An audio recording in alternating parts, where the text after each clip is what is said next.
Hello and welcome to the Vulgar Eclectic. Today I'm going to try a tag video. I've never done one before. In fact, I've made very few videos, but I thought that would be a good reason to give this Booktube Newbie Tag a try today. So we'll just start with question number 1. Why did you start this channel? I think my answer will be quite similar to most answers I've heard for this. And that's just that I love reading. And I love thinking about and conversing with others about books and our reactions to them. And like many others here, I often feel that I don't have enough outlet for that in my life. Thankfully, I do have some outlet. I have people in my life that enjoy reading and enjoy discussions regarding what we've read, and I very, very much appreciate that. But I would like more opportunities for that, and that's one of the main reasons for starting this channel. Additionally, I very much would like to, encourage some creativity in my life. Sometimes I feel like that has been lacking, and I think this is a good outlet for that, or a good prod to work on some project that feels creative. Question number 2 is, what are some fun and unique things you can bring to BookTube?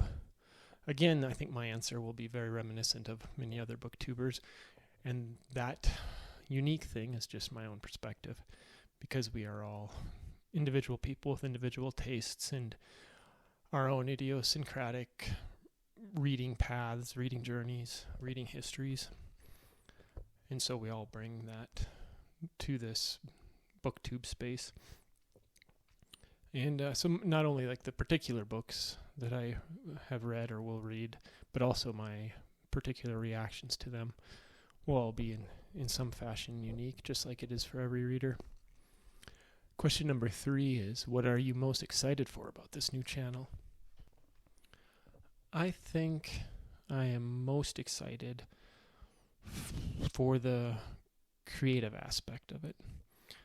The attempt to make videos and to frame my ideas, to streamline some of my ideas or thoughts in a digestible package, rather than just amorphous thinking in my head about a book, to translate it into some form of communication that is intelligible to other readers is exciting for me.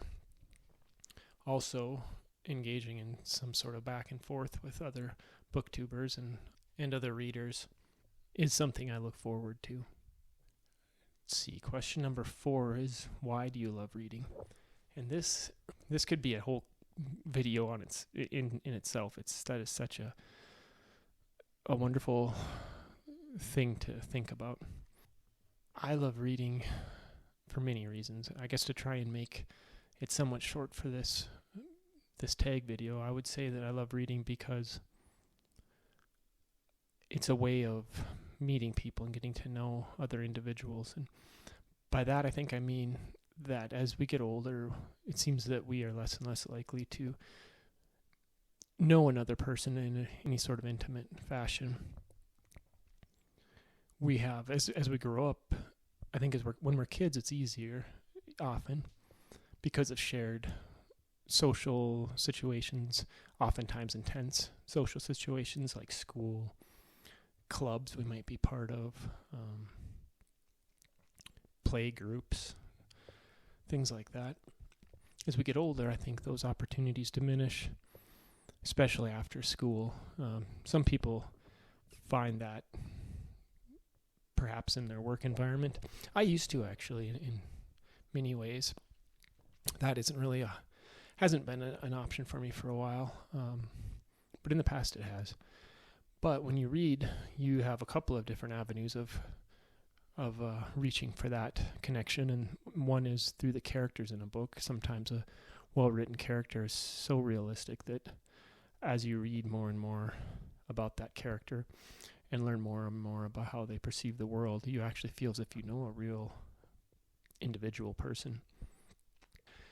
And likewise, if you read a lot of a particular author, I think you can get a sense of that author as a person. And of course, it's not complete. I suppose it never is in any sort of relationship, but particularly one that just involves reading something that someone's written. But it is still a way of knowing a person, at least a certain facet of them. So that's one of the things I love about reading. I also love so many other things that I'm sure many other people comment on in their videos, and things like just the ability to be able to explore ideas, explore different times, explore different cultures, travel essentially in your mind, go to other worlds, imaginary and real. All of those things. That there's an escape quality, there's a self-education quality that I very much enjoy. Those are all aspects of reading that I love. Question number 5 is, what book or series got you into reading? Oh, wow. Well, I was very lucky in that my parents read to me, and my siblings. They read to us a lot, and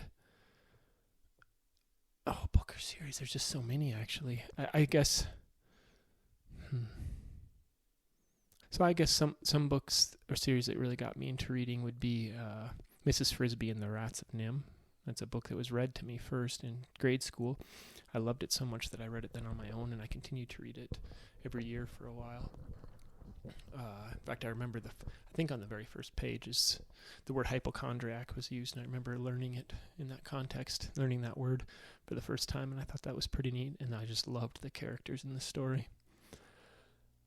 So that definitely was one that got me into reading, but so did several books that my parents read to me, like these adventure stories, Tom Stetson books, Tom Stetson and the Giant Jungle Ants, Tom Stetson on the Trail of the Lost Tribe, were 2 books that my dad had when he was a child. And my dad had a number of his old childhood books in a trunk down in the basement. And we would go down there. It was an unfinished part of the basement. It was all cement floors, and there were boxes and some storage down there and an old bed. I remember one time during a tornado, we went down there and took shelter. And we sat on the bed and waited until the storm blew through.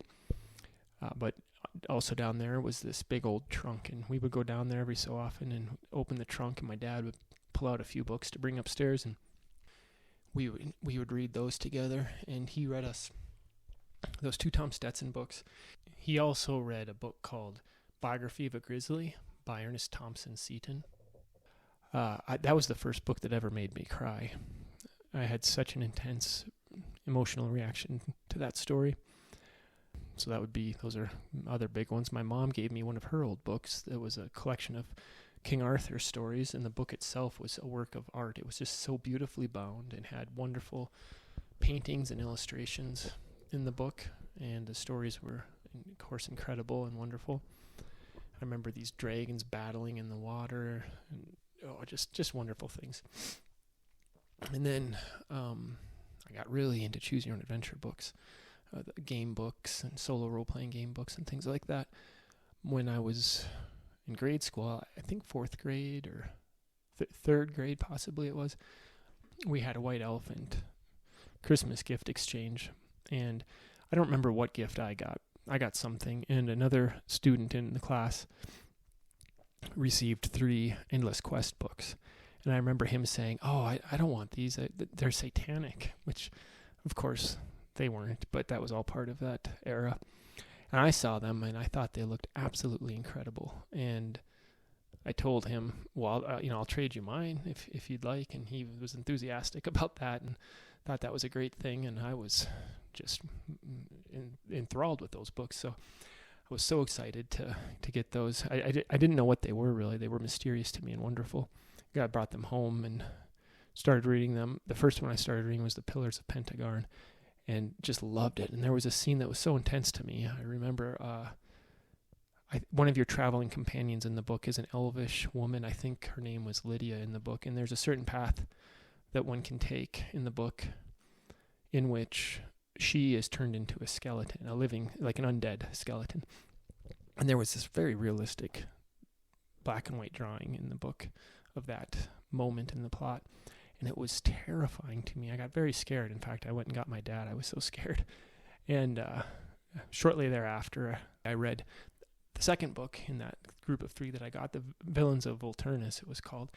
It was a science fiction, choose your own adventure, and it was wonderful. And for some reason, the fact that the book, the author used the word please in front of many of the choices, as in, please turn to page so-and-so, really made me feel comfortable, and I wasn't as scared anymore after the fright from Pillars of Pentagon.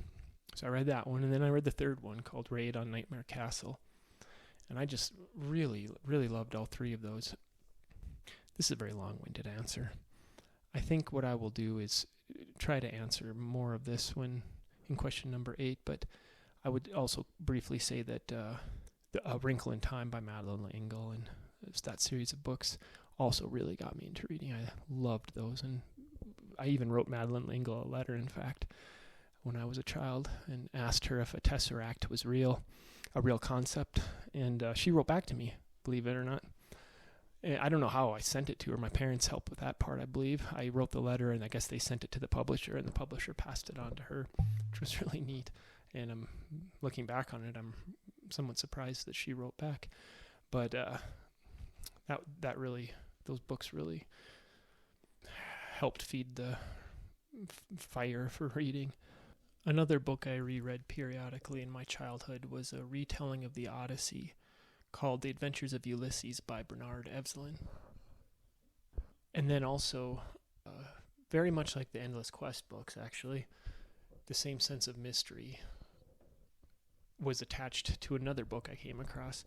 I lived out in the country, and a bookmobile would come out to our part of that rural area every so often, and it was basically a big van, almost more like a camper, but on the inside it was completely covered in shelves full of books, and it would actually park at the end of our driveway. There were a few houses out in that area, and we were the only ones. Not always, I guess. There were some other neighbor kids, but often we were the only kids out in that area, which is maybe why they parked there. I'm not sure. But we would go out there when they'd show up. We would get so excited, my siblings and I. I loved it. And they'd also come out to the school. The bookmobile would also come out to the school that I went to during the school year. And I loved it when it would show up and go out there and browse the shelves. And there was a spy instructional book, I remember, by Usborne Publishers that I would read every time I could. Basically, I would always check it out. I loved that. And one time when the bookmobile showed up and I was out there looking through the shelves, I wandered over to the adult fiction area and came across the third book in what was at that point a trilogy. It was called Dragons of Spring Dawning, and it was the third book in the Dragonlance saga, the Chronicles, they were called. And I saw the cover, and I'd already had the experience with the Endless Quest books, and I saw this, and I thought, wow, what is this? What kind of a book is this? I've never seen anything like it. And I remember it looked as if someone who had read it previously had dropped it in a bathtub and then dried it out. The entire book was this wavy, wrinkly, expanded craziness, but that almost just perhaps added to the enigma that lay before me there in the bookmobile.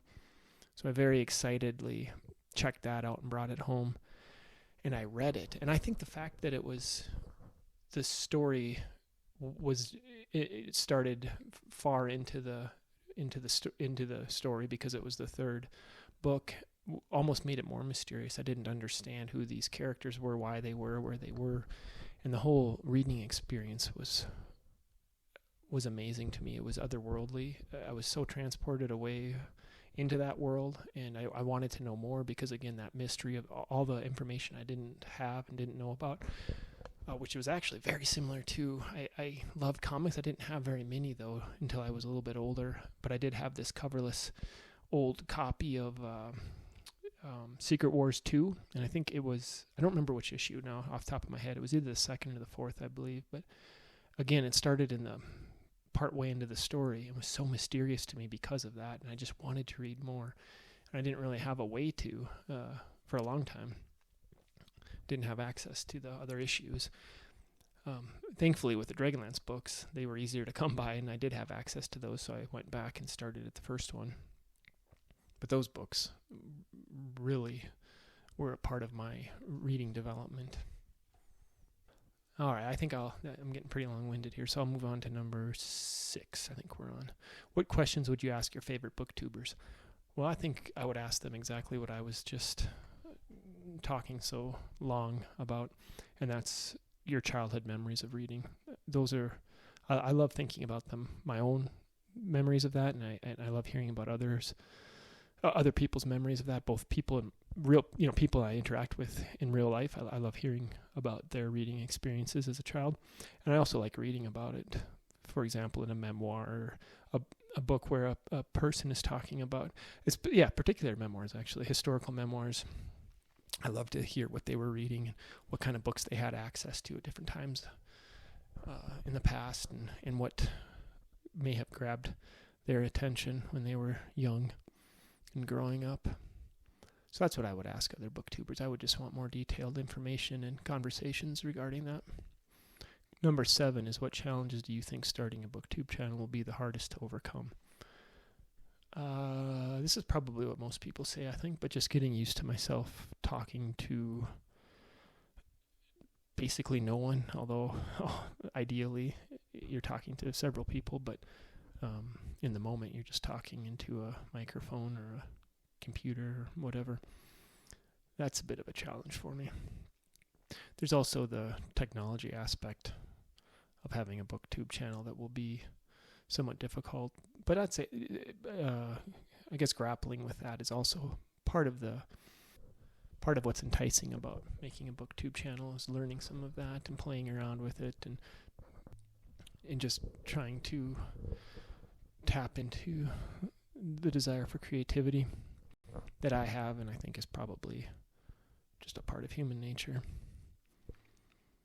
Okay, number 8 is, when did you start reading? Okay, well, I kind of got into that.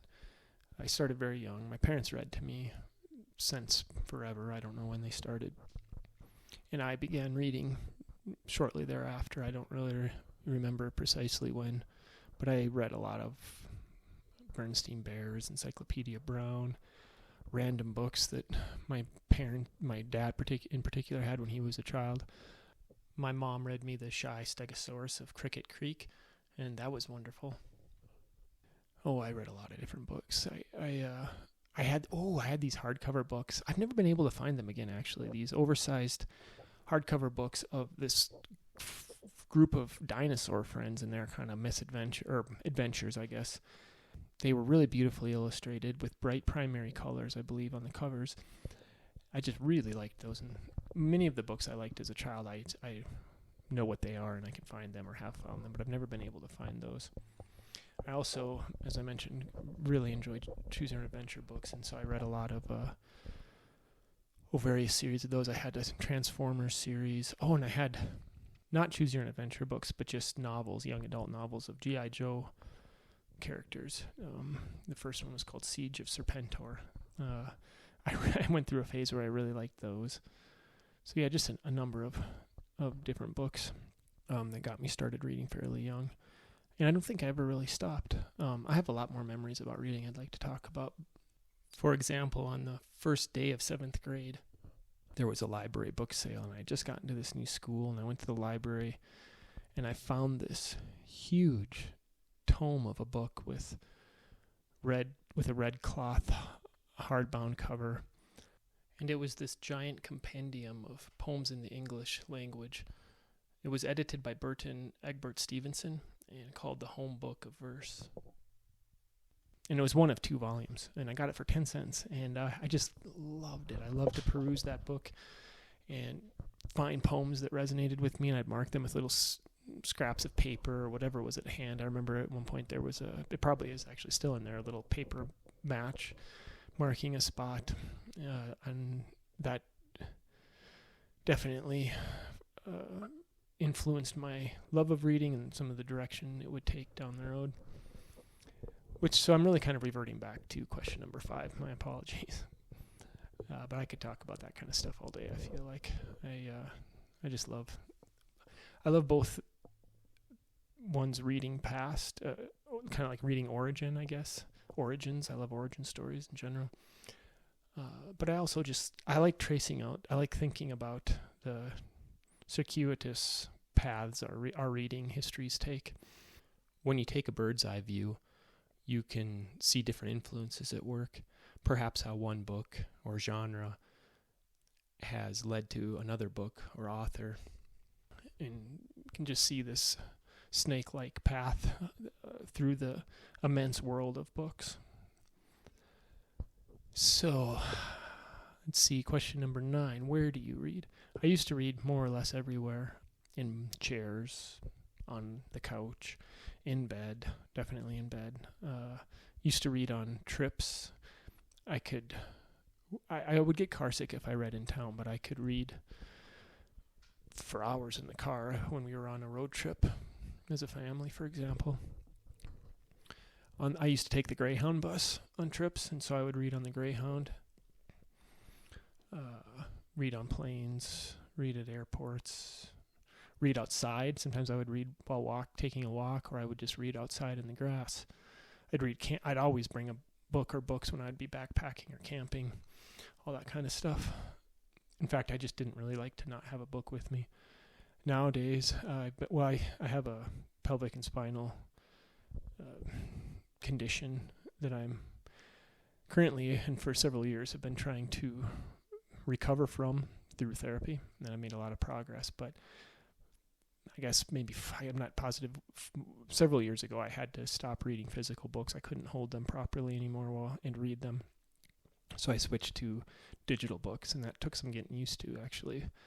Just the way my brain processed it, I guess. But now I can read them and feel like the process is very akin to reading a physical book in the way I process the book and the way I become enmeshed in the narrative or the writing. So now I do all of my reading almost all of my reading on a computer. Occasionally I'll use my phone, but most all of it's on the laptop. Very occasionally I'll hold a physical book for a short period of time and dip into it, but really almost all of it's on the computer and at the desk almost always. And while I am very excited to get back to reading physical books, I'm also very grateful that there is a way I can continue reading in my current situation. So question number 10 is, what kind of books do you like to read? I have a pretty wide range of interests when it comes to book types, genres, and authors.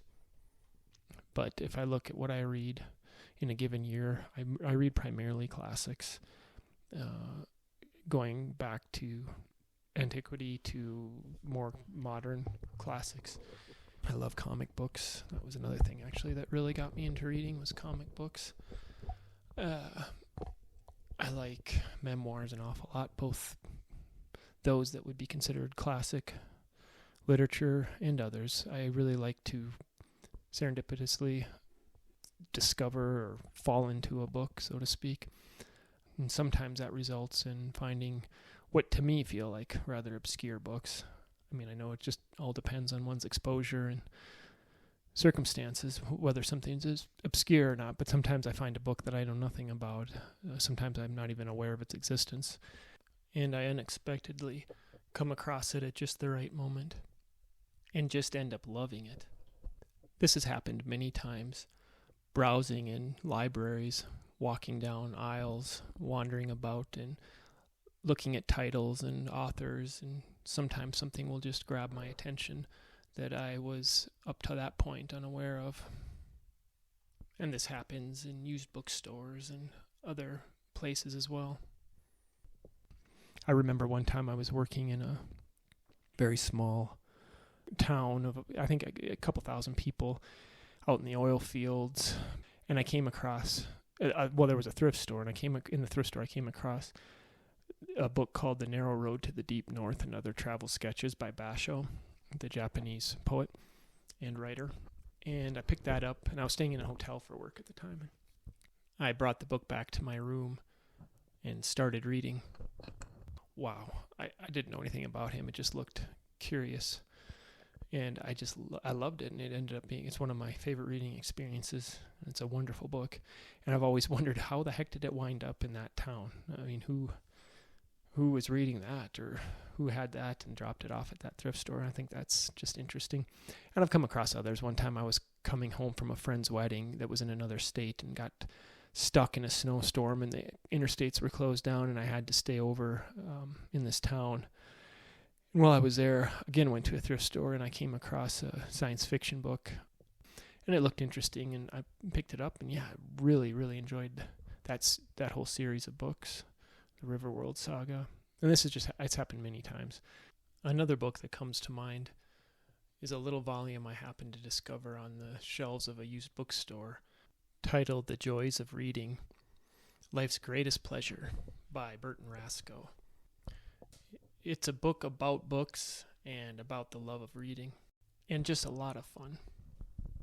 So I really enjoy books that I happen across that turn out to be very good, and typically really like most classics.